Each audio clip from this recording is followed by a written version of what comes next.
할렐루야. 네, 오늘 주일 예배 오신 여러분들을 주님의 이름으로 축복합니다. 또 환영합니다. 어제까지 저희 VBS가 잘 마무리가 됐습니다. 아이들을 260명 등록을 했는데요. 봉사하는 사람들, 우리 유스 아이들, 학생들, 선생님들, 또 부모님들 다 합쳐서 한 450명 가까이가 다 모여가지고 3일 동안 아주 뜨거운 여름 성경 학교를 잘 마치게 되었습니다. 제가 얘기들을 쭉 들어보면은 간증하는 아이들 얘기를 들어보면은 아이들이 이 수련회를 통해서 굉장히 많이 변한다고 해요. 특별히 이번에 이 VBS를 통해서 많은 아이들이 은혜를 누린 줄로 알고, 또 여러분들 수고하신 선생님들 많이 격려해 주시고 또 전사님들도 많이 격려해 주시기를 부탁드리겠습니다. 이제 여름으로 본격적으로 이제 접어들게 되었는데요. 에너지 절감 차원에서 또 쾌적한 환경에서 예배 잘 들을 수 있도록 8월 한 둘째 주 정도까지는, 다음 주부터 8월 한 둘째 주 정도까지는 제가 노타이로 예배를 섬기려고 합니다. 한국에서는 한 20년 전부터 계속해서 공무원들도 노타이 이렇게 하고 여름에 사역을 일을 하고 그렇게 했는데요. 저희들도 이제 교회가 조금 더 이렇게 보수적이다 보니까 많이들 못 하시더라고요. 이제 다음 주부터 저희가 다 노타이로 예배 드릴 겁니다. 이렇게 뭐 빼먹고 온 거 아니야 이렇게 보지 마시고 그렇게 하려고 한 겁니다. 그래서 다음 주부터 저희들이 좀 더 쾌적하게 예배를 잘 드리려고 하고요. 지난번에 저희 몇 달 전에 한국에 그 큰 산불이 있었잖아요. 경남 지역에 큰 산불이 있어서 굉장히 많은 토지들 그리고 집들이 다 소실되고 그렇게 했는데요. 특별히 그 중에 이제 교회들이 있었어요.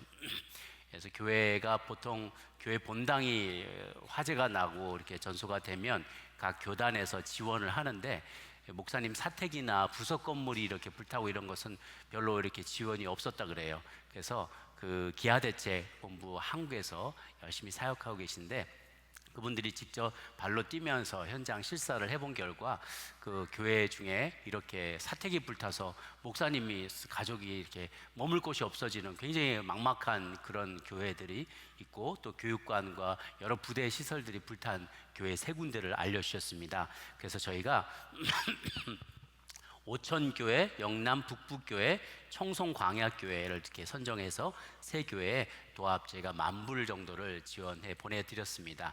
사진에 보시는 것처럼 교육관, 목사님 사택 이런 곳들이 다 불탄 세 개의 교회인데요. 이 세 교회 지난해 저희들이 구호 기금으로 모아서 하고 남은 분량이 좀 있었어요.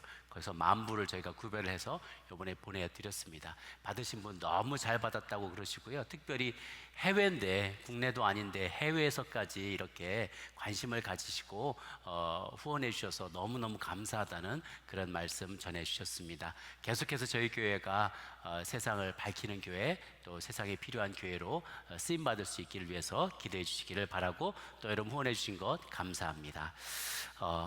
오늘 말씀 계속해서 나누도록 하겠습니다. 저희들은 내가 원하건 원치 않건 상관없이 매일매일의 영적인 전쟁 가운데 노출되어 있다고 할 수가 있겠어요.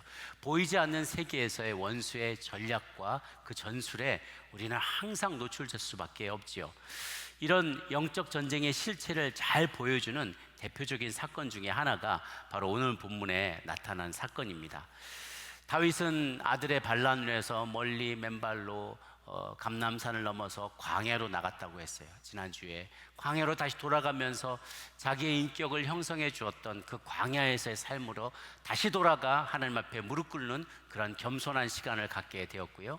이제 압살롬이 예루살렘으로 쳐들어오게 됩니다.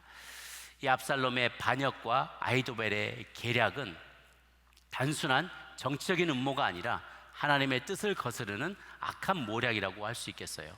이 사건을 통해서 우리는 악인의 모략이 어떻게 파멸로 마감되어지는지, 파멸로 이어지게 되는지를 보고, 또 하나님의 주권과 은혜를 다시 한번 깨닫는 시간을 갖기를 원합니다. 오늘은 두 가지 요지로 말씀을 전할 텐데요. 첫 번째, 악인의 음모, 곧 아히도벨의 계략입니다. 얼마 전까지만 해도 다윗을 사람들은 하나님이 보낸 왕으로 떠받들고 충성을 맹세하고 그와 함께 점점 확장되어가는 이스라엘 나라, 부강해지는 이스라엘 나라에 대한 자부심으로 가득 차 있었어요. 그런데 이 백성들이 조금씩 그 마음이 변하고 민심이 이반이 현상이 일어나게 되는 거예요. 그 한가운데에는 압살롬이 있었어요.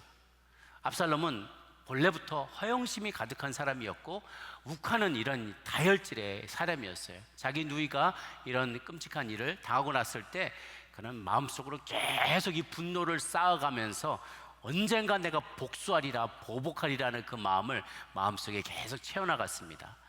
그리고 그의 형을 죽이고 살인하고 나서 멀리 귀양 갔다가 돌아온 이후로는 그가 문 앞에 서서 왕에게, 다윗 왕에게 고소하려고 들어가는 모든 사람들을 중간에서 인터셉트를 해가지고 그에게 아주 가머니설로 그가 듣기 좋아하는 말로, 쉽게 말하면 오늘날의 포퓰리즘에 호소하는 정치인처럼 듣기 좋은 말로 그들을 계속 달래고 그들에게 좋은 말들을 하고, 또 외모도 수려했어요. 머리가 갈기가 막 사자갈기처럼 막 이렇게 수려한 사람이 탁 손을 잡으면서 얼마나 힘들겠어요. 그러면서 하나하나 사람들을 포섭하기 시작했다는 거예요. 이 앞에 사무엘하의 말씀을 보면은 그가 압살롬이 이스라엘의 마음을 훔쳤더라라고 했어요. 훔쳤다는 거예요. 정상적으로 사람들의 마음에 감화를 시킨 게 아니라 뭔가의 속임수에, 뭔가 옳지 않은, 정당하지 않은 방법으로 사람들의 마음을 혹하게 했다는 거예요. 이런 음모를 꾸며가면서 그때부터 음모가 있었던 사람이에요. 사람의 마음을 혹하게 하고 자기께로 훔쳐왔어요. 그러다 보니까 15절에 보면은 이렇게 되어 있습니다. 압살롬과 모든 이스라엘 백성들이 예루살렘에 이르렀고 아히도벨도 그와 함께 이르렀더라. 어제까지만 해도 다윗을 왕으로 떠받들 모든 이스라엘 사람들이, 여기 보면 모든 이스라엘 백성들이 예루살렘에 이르렀다. 아히도벨도 이르렀다. 압살롬과 함께. 그러니까 다윗과 함께 도망간 사람은 오직 소수의 무리였고 대다수의 이스라엘이 확 그 마음이 혹해서 이미 압살롬에게 다 넘어가 버렸다는 거예요. 참 사람의 마음은 그렇게 간사하지요. 조금만 있어도 잘해주고 좋고 뭔가를 누릴 수 있고 내게 혜택이 있을 때는 그에게 박수치며 그의 영향력 아래 들어가 있다가 하루아침에 그 민심은 이반되어 버리고 만 거죠. 이제 예루살렘 성에 입성한 압살롬, 그리고 그를 따르는 많은 이스라엘 백성들 사이에서 의기양양해진 압살롬이 이제 다음 단계를 어떻게 해야만 자기가 일으킨 이 반란을 더 공고하게 하고 자기 세력을 견고하게 하고 왕위를 확실하게 자기가 확보할 수 있을지 아히도벨에게 조언을 구합니다. 아히도벨은 당시 다윗 시대 최고의 전략가로 23절에 의하면 그의 전략은, 조언은 마치 하나님께 받은 말씀처럼 여겨졌더라고 했어요. 얼마나 지혜롭고 얼마나 똑똑하고 얼마나 스마트한지 각 상황마다 적절한 전략과 계략을 내놓는데 다윗 왕의 휘하에 있을 때부터 아주 정평이 나 있었다는 거예요. 아히도벨에게, 그가 압살롬에게 붙은, 반란군에게 붙은 이후로도 역시 반란군에게도 그의 전략은 굉장히 효과적이었고 영향력이 있었던 것입니다. 그러나 이제 반역자의 편에 섰게 됐을 때 그가 내어놓은 계략은 더 이상 선한 계책이 아니라 악인의 계략으로 전락해버리고 만 거예요. 똑같은 사람이었습니다. 그 전에도 그렇고 그 이후에도 마찬가지예요. 그런데 그가 하나님의 뜻에 순종하는 선한 동기를 가지고 전략을 마련했을 때는 하나님의 나라를 확장하는 데 매우 요긴하게 쓰였지만 이제 사단의 편에 서기로 결정하는 순간 그것은 완악한 계략으로, 사단의 계략으로 변질되어 버리게 되고 말았다는 겁니다. 시편 55편에 보면 이러한 아히도벨을 바라보는 다윗의 착잡한 마음이 그대로 녹아있는 것을 볼 수 있어요. 시편 55편 12절에서 14절까지 같이 한번 읽도록 하겠습니다. 시작. 나를 책망하는 자는 원수가 아니라 원수일진데 내가 참았으리라. 나를 대하여 자기를 높이는 자는 나를 미워하는 자가 아니라 미워하는 자일진데 내가 그를 피하여 숨었으리라. 그는 곧 너로다. 나의 동료, 나의 친구요, 나의 가까운 친구로다. 우리가 같이 재밌게 의논하며 무리와 함께하여 하나님의 집안에서 다녔도다. 이게 다윗의 한탄이에요. 나를 책망하는 자가 원수였더라면 내가 참았을 거다. 아예 나하고 담쌓고 지내는 악한 원수였었다면 내가 그냥 참고 말지 그랬을 거라는 거예요. 그런데 원수가 아니라 친구였단 말이죠. 그가 미워하는 사람이었으면 내가 피하고 말지 그랬는데 아니 그가 미워하는 자도 아니었고 원수도 아닌 나와 늘 같이 하고 같이 밥 먹고 같이 뛰놀고 같이 논의하고 같이 그 나라를 꿈꾸던 아주 가까운 친구요, 특별히 하나님의 집안에서 함께 다녔던 친구였다는 거예요.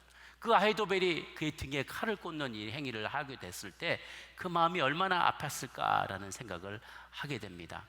이런 아히도벨의 계략은 하나님을 경외하는 데서 나온 것이 아니라 정치적인 계산과 권력을 찬탈하기 위한 동기에서 나온 악한 계략이었어요. 근데 그가 압살롬에게 어떤 계략을, 책략을 제안하냐면, 왕이시여, 이제 압살롬이 새롭게 왕이 됐어요. 왕이시여, 다윗이 남기고 간 후궁들과 옥상에서 동침하소서 라고 얘기를 하는 거예요. 고대 근동에서 그 당시에 한쪽 나라의 왕이 다른 쪽 나라를 침략해서 그 왕위를 빼앗게 되면은 그 왕이 가장 소중히 여기는 것을 자기 것으로 삼았을 때 비로소 이 나라를 완전히 차지했다라는 것을 상징적으로 보여준다고 해요. 그러니까 보통 다른 나라들이 서로 싸우게 됐을 때 그 나라의 소중한 보물들을 다 내 걸로 삼고 마지막으로 그 왕이 소중히 여기던 가장 가까운 사람이었던 왕비나 후궁들을 자기 것으로 삼는 거예요. 그러면 상징적으로 이제 모든 게 다 끝났다, 그 왕의 모든 게 다 끝났다, 체면도 끝났고 명예도 실추됐고 소유까지 내 것이 됐다라는 것을 만천하에 다 드러내는 거거든요. 그런데 사실 여기서는 케이스가 달라요. 다른 나라를 점령해서 쳐들어간 게 아니라 자기 아버지의 왕국을 아들이 반란을 일으켜서 빼앗은 겁니다. 그럼 그 후궁은 누구인가? 실질적으로 따지고 보면 자기 어머니 뻘인 거예요. 이런 비인륜적이고 반인륜적인 일이 어디 있겠습니까? 그런데 이런 것을 버젓이 아히도벨이 압살롬에게 권하는 거예요. 가서 옥상에서 백주대낮에 당신 어머니 뻘 되는 사람들과 동침하라는 거예요. 이런 부자지간을 완전히 갈라놓으려는 계획이었습니다. 한 집안의 그저 부자지간의 단순한 다툼이 아니라 둘 사이를 완전히 원수지간으로 갈라놓으려는, 파멸시키려는 계획이었어요. 그 이유 중에 하나는 만에 하나 다윗과 압살롬이 화해하거나, 그래 내가 너에게 다음번에 왕위를 물려줄 테니까 이제 그만하자 라고 한다든가, 서로 간에 갑작스럽게 이렇게 화해를 하게 되면 압살롬 편에 붙었던 자기와 다른 모든 부하들이 이 중간에 낙동강 오리알이 된다는 거예요. 자기들이 잘못하다가는 이 반란군이 되어버릴 수가 있기 때문에 확실하게 둘 사이를 갈라놓으려는 계략이었어요. 인륜을 완전히 저버린 계획이고 도덕적인 타락의 극치였죠. 악인들이 쓰는 전략이 다 그렇습니다. 소수일 때는 은밀하게 움직이다가 사람들에게 공포를 조성하고 목적을 이루기 위해서는 거짓말도 서슴지 않는 거예요. 외부 소식을 못 듣게 차단시켜 놓고 거짓된 정보로 선전선동을 하고 사람들의 생각과 마음을 지배합니다. 원수 마귀가 우리에게 그래요. 너 이제 끝났어. 너 끝장났어. 너 이제 파산이잖아. 가진 것도 없잖아. 너 몸도 지금 상했잖아. 사랑하는 사람도 떠나갔잖아. 자녀들도 없잖아. 너는 이제 끝이야. 그냥 포기하고 나한테 넘어와. 그냥 포기해. 그리고 우리에게 우울한 생각을 자꾸만 집어넣어요. 이 모든 것들이 사단의 거짓말이에요. 우리는 하나님 안에 든든히 붙잡혀 있고 여전히 하나님 우리를 사랑하고 저와 여러분을 향한 특별한 계획을 갖고 있고 우리는 여전히 주님만 믿고 있을 때 그 안에서 승리할 수 있고 우리는 여전히 부흥할 수 있는데, 너는 끝장났어. 너는 아무것도 아니야. 너의 과거의 행적을 봐. 너가 어디서 그런 말을 할 자격이 있어? 계속해서 우리를 낮추게 만드는 거예요. 그 하나님의 뜻 안에 거룩한 계획, 큰 계획에 뛰어들지를 못하고 자꾸만 움츠러들고 그만 원수에게 굴복하고 말게 만드는 거죠. 희망을 사라지게 만드는 거예요. 희망 없는 존재로 만들어버리는 거죠. 가까운 형제자매들과 이웃들과 분열하게 만드는 거예요. Divide and conquer, 나눠가지고 정복하는 거예요. 자꾸 파편되게 만드는 거죠. 의인들의 인격을 의심하게 만들고 명예를 실추시키고 그러면서 하나 둘씩 야금야금 잡아먹게 되는 거예요. 그래도 끝까지 굴복하지 않는 의인들이 있다면 주변 사람들로부터 철저히 고립시키는 거죠. 이 원수 마귀가 하는 방법이에요. 예수님은 요한복음 10장 10절에 이렇게 말씀을 하셨어요. 이들의 특징을 이렇게 얘기합니다. 시작, 같이 읽을게요. 시작. 도둑이 오는 것은 도둑질하고 죽이고 멸망시키려는 것뿐이요 내가 온 것은 양으로 생명을 얻게 하고 더 풍성히 얻게 하려는 것이라. 아멘. 도둑이 오는 것 특징, 도둑질하고 죽이고 멸망시키려는 것이다. 여름에 여러분 강도 도둑이 어떤 집에 많이 들어가는지 아세요? 집 앞에 우편물 많이 쌓여 있는 집, 아마존 박스 줄줄이 쌓여 있는 집, 그리고 잔디 안 깎은 게 막 펴나는 집, 한 달째 어디 가 있다는 걸 나 한 달째 집 비워도 하고 광고하는 집들, 특별히 집이 딴 집에서 멀리 떨어져 있거나 이웃들하고 사이가 안 좋은 집, 도둑이야 그런데도 아무도 안 들어와. 사이가 안 좋아서 멀리 떨어져 있어요. 그리고 조명도 어둠침침해. 그러면 웰컴, 도둑님 어서 오십시오 하고 맞아들이는 거하고 똑같아요. 사람도 똑같다는 거예요. 사람도 뭔가 관리가 안 돼 있어요. 뭔가 집안에 뭐가 가득 쌓여 있고 관리가 돼 있지 않고, 그리고 이웃들과 믿음의 사람들과 소원해요. 나 혼자 알아서 신앙생활 할게. 교제도 없고 동영 모임도 안 나오고 혼자서 있는지 없는지 알 수도 없고 멀리 떨어질 수 있고 컴컴한 곳에서 혼자 우울하게 있으면 딱 먹잇감이 되기 좋다는 거예요. 도둑이 오는 것은 도적질하고 그리고 죽이고 멸망시키려고 하는데, 우리가 방비가 되어 있지 않으면 그 먹잇감이 된다는 거예요. 딱 견고하게 대오를 딱 갖춰서 옆에 믿음의 형제 자매들과 견고하게 잘 붙어 있어서 서로 위에서 중보기도 하고 서로를 도와주고 으쌰으쌰하고, 같이 믿음이 떨어질 것 같으면 위하여 기도해주고, 먹을 게 떨어지면 먹을 걸 갖다 주고, 아프면 가서 신방하고 도와주고, 이럴 때 도둑이 감히 들어올 엄두를 못 내요. 옆에서가 참 너는 외로워, 너는 아무것도 아니야, 너는 끝장이야, 너는 희망이 없어, 너같이 아프잖아, 돈도 없잖아, 사람도 없잖아, 누구도 떠나갔잖아, 다 이렇게 거짓말할 때 아니야, 우리 형제 자매가 있어, 내가 있어, 우리가 기도해 줄게, 이렇게 든든히 버티고 있으면요, 사단이 아무리 끼어들려고 해도 끼어들어올 수가 없다는 거예요. 여러분, 이렇게 견고한 믿음을 갖춘 사람들이 되기를 바랍니다.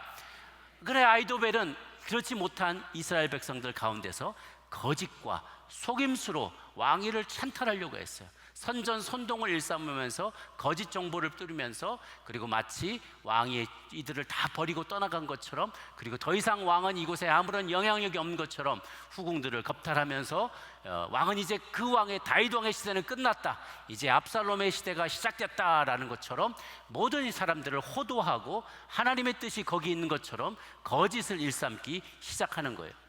역사 속에서도 보면 그런 정치인들이 많이 있었습니다. 히틀러 같은 사람, 사회 혼란과 경제 위기에 독일 대중이 불만이 가득 찼어요. 1차 세계대전을 패하고 나서 엄청난 보상금을 내야 되니까 국민들이 막 허리띠를 둘러매고 하는데도 이걸 다 갚을 수가 없는 거예요. 그런데 히틀러가 촥 혜성같이 나타나서 이거는 우리 게르만 민족의 모욕 있고 수치다, 우리가 잘못해서 그런 게 아니라 저 유대인들이 잘못했다, 저 영국인들이, 외국 사람들이, 프랑스 사람들이, 공산주의자들이 저들이 잘못해서 그런 거다 해서 인종 간의 적개심을 부추기는 거예요. 그 600만 명의 유대인들을 학살하고 쫓아내고 외국인들을 다 쫓아내고, 그러면서 인종차별을 기반으로 권력을 장악하죠. 나의 투쟁, 마인 캄프라는 책에서 그가 이렇게 얘기합니다. 대중은 거짓말을 크게 단순하게 반복해서 말하면 다 믿게 돼 있다. 굉장히 사단적인 생각이죠. 선전과 조작을 통해서 국민들을 속여가고 자기가 마치 희망의 메시아가 된 것처럼 그렇게 자기를 제시했을 때 그 계략이 잠시 잠깐은 성공해요. 독일인들이 다시 힘을 얻어서 그래 우리도 할 수 있어 그러면서 막 전비를 확장하고 군대를 키우고, 그러면서 또 한 번 세계대전을 일으키게 되죠. 결국은 2차 세계대전의 패망으로 3,500만 명에 달하는 사람이 생명을 잃게 됩니다. 서부전선에서만, 태평양 전쟁을 빼고 서부전선에서만, 아프리카와 유럽 전선에서 3,500만 명의 민간인과 군인들이 사망하는 이 끔찍한 일을 벌이게 되죠. 수많은 국가와 도시들이 괴멸되는 파국을 치닫게 되었던 것입니다. 거짓말이에요. 거짓말에 속임수가 이렇게 많은 생명을 앗아가고 재산을 파괴했던 거죠. 1923년 일본에서 강도 7.5의 대지진, 관동 대지진이 일어났을 때 10만 명 이상이 사망을 했습니다. 그런데 도쿄, 요코하마 이런 대도시가 파괴가 됐는데요, 많은 사람이 죽고 민심이 흉흉해지고 정부에 대한 불만이 많아지니까 그때 정부와 언론이 조선인들이 우물에 독을 탔다라는 거짓말을 퍼뜨리기 시작한 거예요. 또 조선인들이 곳곳에서 방화와 약탈을 일삼고 폭동을 일으키고 있다라는 유언비어를 퍼뜨린 겁니다. 이 일로 인해서 제일동포들이 약 6천 명이 붙잡혀서 학살당하는 끔찍한 일이 벌어졌습니다. 모두가 다 원수의 거짓말에 희생양이 된 거예요. 1966년 시작된 중국의 문화 대혁명 기간 동안에 모택동이 공산주의에 반대하는 모든 사람들, 지식인들을 잡아가두고 고문하는 일이 생겼어요. 그런데 그 앞에 제일 앞장서서 쓰임받았던 사람이 홍위병이라는 청소년들, 아주 어린 학생들이었어요. 모택동 사상으로 막 무장해서 빨간 책을 들고 다니면서 막 이러면서 길거리마다 집집마다 학교마다 다 쳐들어가서 지식인들을 붙잡아 내오는데요. 부모, 형제, 자매도 없어요. 스승도 없어요. 자기 부모도 자기 스승, 자기 형제, 자매 다 가져다가 자아 비판을 시키고 거기서 고문을 하고 구타를 하고 처형을 하고 강제 노동을 시키고 기아를 시키고 먹을 것을 다 뺏어가 버리고 가둬두고 이래서 사망한 숫자가 300만 명이 넘는다고 합니다. 이 모든 것들이 사단의 교묘한 거짓말이에요. 사람을 통해서 이렇게 부추겨서 선전선동과 거짓말을 해서 사람들이 거짓된 것을 믿게 만드는 계략이죠. 아이도벨의 계략도 오늘날의 이 사단은 이처럼 아이도벨의 계략처럼 오늘날에도 사단은 교묘한 거짓말과 계략으로 부부를 갈라놓고 부모와 자녀를 갈라놓고 형제 자매 사이를 갈라놓고 가까운 이웃들을 갈라서게 만들어서 파멸에 이르도록 획책합니다. 그리고 도둑질하고 죽이고 멸망시키기 위해서 찾아옵니다. 에베소 6장 12절 말씀을 같이 한번 읽도록 하겠습니다. 시작. 우리의 씨름은 혈과 육을 상대하는 것이 아니요 정사와 권세와 이 어둠의 세상 주관자들과 하늘에 있는 악의 영들을 상대함이라. 아멘. 우리는 일상에서 이러한 사단의 거짓말에 휘둘리지 않도록, 사단의 거짓 전략에 휘둘리지 않도록 늘 우리 자신의 생각과 마음과 특별히 입술을 잘 지켜야 하겠습니다. 그리고 그 뜻 가운데 하나님의 뜻을 발견하도록 애써야 할 것입니다. 혹여라도 우리의 순수한 동기가 오염되고 그것이 악인의 모략으로 바뀌어져서 이용당하는 일이 없도록 주의하는 저와 여러분 모두가 되시기를 바랍니다. 두 번째는요, 그럼에도 불구하고 그러한 악인의 계략이 우리 가운데 쏟아져 나올 때 그것을 멸하는, 악인의 계략을 멸하는 하나님의 더 크신 계획이 있습니다. 사실 아이도백의 전략은 이미 다윗이 밧세바를 범하고 났을 때 나단 선지자를 통해서 예견됐던 일들이었습니다. 사무엘하 12장 11, 12절을 다시 한번 우리 복습하는 차원에서 읽도록 할게요. 시작. 내가 내 눈 앞에서 내 아내를 빼앗아 내 이웃들에게 주리니 그 사람들이 내 아내들과 더불어 백주에 동침하리라. 너는 은밀히 행하였으나 나는 온 이스라엘 앞에서 백주의 일을 행하리라 하셨나이다 하니, 다윗이 사실은 밧세바를 범할 때 그 옥상에서 이 모든 일이 일어났어요. 자기 옥상에서, 자기 궁의 옥상에서 전쟁에 참여하지 않고 느긋느긋 다니다가 밧세바가 목욕하는 모습을 보고 음욕이 발동하여서 그를 불러서 간음했던 것으로 이 모든 불행이 시작된 거잖아요. 그런데 바로 그 현장에서, 똑같은 그 현장에서 너는 은밀하게 했을지 모르지만 나는 백주대낮에 너의 후궁들이 너의 이웃들에게 내어주는 이런 일들을 나는 벌리게 할 것이다. 너는 은밀하게 행했지만 나는 온 이스라엘이 보는 앞에서 백주의 일을 행하리라 라고 나단 선지자가 예언을 했어요. 다윗은 이때 자신이 저지른 범죄에 대한 징계를 받게 되는 것이죠. 아무런 하나님은 앞으로 되어질 일이었지만 그때 이미 다 알고 계셨고 선지자를 통해서 예언했던 거예요. 그리고 바로 이 일로 인해서 여호와의 원수가 크게 비방할 거리를 얻게 했다라고 책망했죠. 그때 비방할 거리를 줬다. 그러니까 사단이 하나님을 공격할, 여호와 하나님을 비난하고 공격할 빌미를 제공해 줬다는 거예요. 우리는 하나님의 자녀인데 하나님께 영광이 되는 일을 해야 되는데 사단이 보고 하나님 앞에서 가시거리 살 만한 일을 해서 하나님 얼굴에 먹칠했다는 거예요. 혹 우리가 살면서 그런 일들을 짓지는 않는가요? 하나님께 미담이 들려져야 되는데 역시 하나님 당신의 자녀들은 대단해요. 세상과 달라요. 역시 다르네요 하고 천사들과 많은 영적인 존재들이 그 미담을 하나님 앞에 실어 날라야 되는데 에이구 뭐 하나님의 자녀도 별 볼 일 없네 라고 악담이 들려지게 되면 빌미가 된다는 거야. 사단이 하나님하고 이렇게 대적하면서 뭐 당신이 만든 인간도 별 볼 일 없더만 그러면서 하나님 앞에 손가락질하고 빌미를 제공한다는 것. 하나님의 이 일로 여호와 원수가 크게 비방할 거리를 얻게 했다라고 나단 선지자가 그때 책망을 했죠. 그런데 이 예언을 받은 즉시 다윗은 회개했다 그랬어요. 내가 주님 앞에 잘못했습니다 라고 회개했을 때 하나님께서 그 회개를 받으셨고, 그리고 다윗과 했던 그 언약을 기억하셨어요. 그리고 그래서 긍휼을 베풀어 주십니다. 잘못을 회개하는 다윗의 마음을 받으시고 진노 중에도 긍휼을 베풀어 주시기로 했어요. 그래, 너는 죽지 않을 것이다, 그러나 너의 아들이 죽게 될 것이다 라고 처음 이 밧세바와의 사이에 있었던 그 아들은 죽음을 맞게 되죠. 한편 이 아이도벨의 계략은 일시적으로 성공하는 듯 보였지만 결국 하나님은 이 악인의 계략을 무력화시킬 준비를 하십니다. 오늘 주어진 본문의 앞부분에 훗세를 몰래 잠입시키는 장면이 나와요. 너는 돌아가서 압살롬에게 거짓된 정보를 주고 또 그로부터 나오는 정보를 우리에게 전달해달라라는 그런 미션을 주고 다시 돌려보냅니다. 압살롬에게 훗세가 돌아갔더니 훗세를 누군지를 알던 압살롬이 당신은 다윗의 모사인데 왜 내 편에 왔느냐 라고 물어보니까 내가 왕의 아버지를 섬겼던 것처럼 이제 당신을 섬기는 게 마땅합니다 라고 가만히서를 하면서 그 밑으로 똑 들어오게 되죠. 이것이 악인의 계략을 다 캔슬시키려는, 무력화시키려는 하나님의 계획이었던 것을 우리는 다음에 보게 됩니다. 창세기에 보면 요셉은 형들의 시기와 모략으로 애굽에 팔려갔지만 하나님은 오히려 그를 애굽의 총리로 바꿔주시는 대역전극을 보여주시죠. 마지막 장면에 요셉이 형들에게 하는 말들은 의미심장합니다. 창세기 50장 2절 20절 말씀 같이 한번 보도록 하겠습니다. 시작. 당신들은 나를 해하려 하였으나 하나님은 그것을 선으로 바꾸사 오늘과 같이 많은 백성의 생명을 구원하게 하시려 하셨나니. 아멘. 우리는 악인이 득세하고 거짓과 불의가 날로 세력을 얻어가는 마지막 때를 살아가고 있습니다.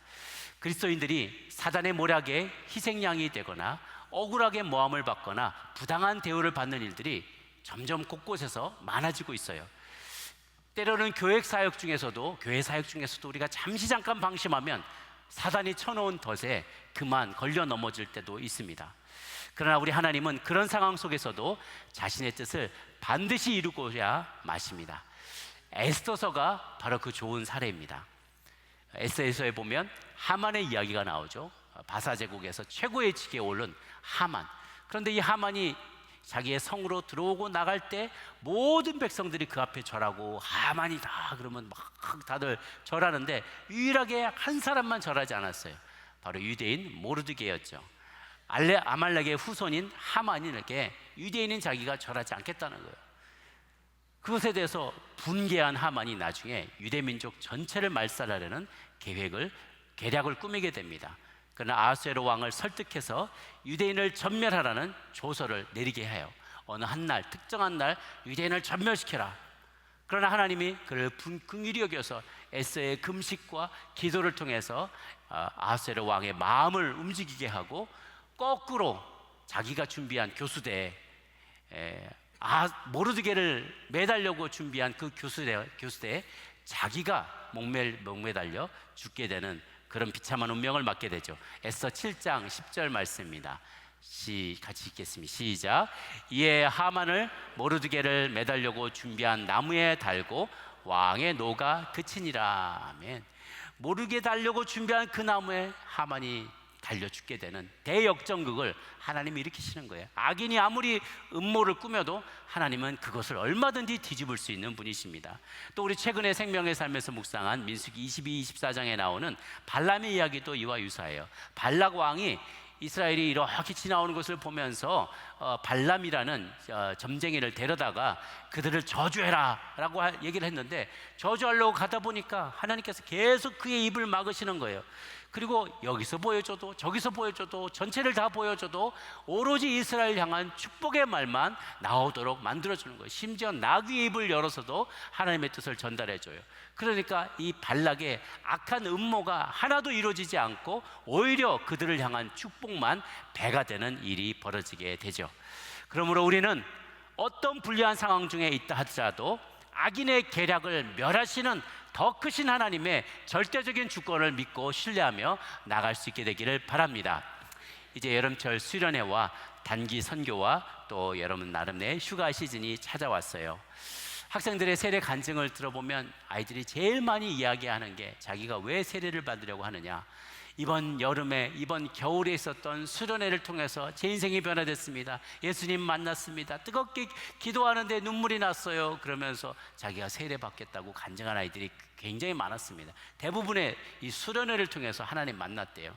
혹은 청년 중에나 또 나이가 있으신 분들 가운데는 단기 선교 다녀오면서 내가 하나님을 뜨겁게 체험했다라고 간증하는 분들도 있었습니다. 전도하는 사람이나 전도를 받는 사람의 삶이 다 같이 놀랍게 변화되는 이런 일들을 가장 싫어하는 존재가 누굴까요? 바로 사단이 제일 싫어해요. 그러니까 마치 아이도벨처럼 우리 중에 끊임없이 들어와 분란을 일으키게 만들어요. 갈라지게 만들고요. 또 그 수련회에 참여하면서 친구들과 또 리더십과 선교회 가면서 또 여러 사람이 분란을 일으키기도 합니다. 팀장과 팀원들을 분열하게 만들고 찬양 인도자와 팀원들과 관계를 깨뜨리려고 합니다. 혹은 우리 목사님, 우리 전도사님과 현지에 나가 계신 선교사님, 현지 목사님들의 관계를 깨뜨리려고 하고 서로의 마음 상하게 하는 일들도 만들 겁니다. 세관에 들어가는데 붙잡혀서 짐 다 뺏기거나 엄청 벌금을 많이 물게 하고 재정이 바닥나게 하기도 하고, 지난번에는 돌아오려는데 기름이 간당간당 해가지고 공항까지도 못 갈지 모른다는 얘기 듣고 얼마나 기도를 많이 했는지 몰라요. 그 모든 시간 가운데 하나님의 지혜가 필요합니다. 원수마귀가 개입하려고 할 때마다, 우리의 마음을 찢어놓으려고 할 때마다, 분열시키려고 할 때마다, 거짓말할 때마다 우리의 마음을 프로텍트 하려면, 그 불화살을 막아내려면 이 믿음의 방패가 필요하고요, 뜨거운 기도가 필요한 것이죠. 또 여러분이 선교나 수련회 가는 게 아니라 가족들과 이제 바쁘게 지나온 한 학기를 마감하고 좋은 이 안식의 시간, 또 휴가의 시간을 가지려고 할 때 자칫 또 유혹과 시험과 나태함과 게으름으로 우리의 마음을 훔쳐가려고 사단이 준비하고 올 수도 있어요. 그러니 우리가 깨어서 기도해야 되는 것이죠. 이럴 때일수록 더 정신을 바짝 차리고 깨어 기도해야만 합니다.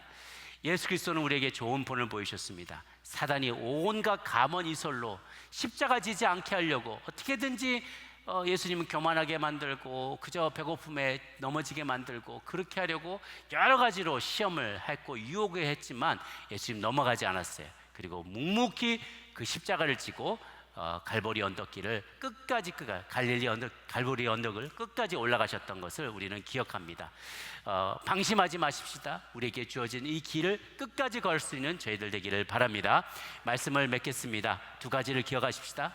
악인들은 언제나 음모를 꾸며서 하나님의 백성을 멸하고 하나님 나라가 확장되는 것을 방해하려고 할 것입니다.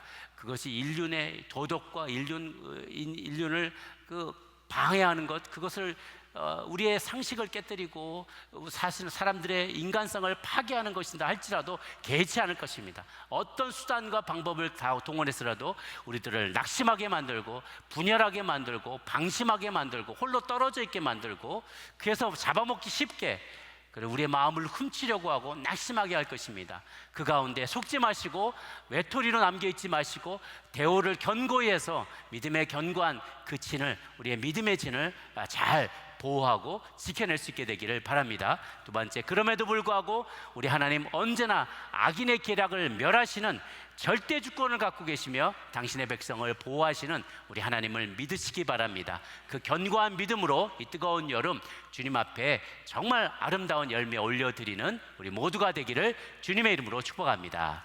같이 한번 기도하며 나가도록 하겠습니다.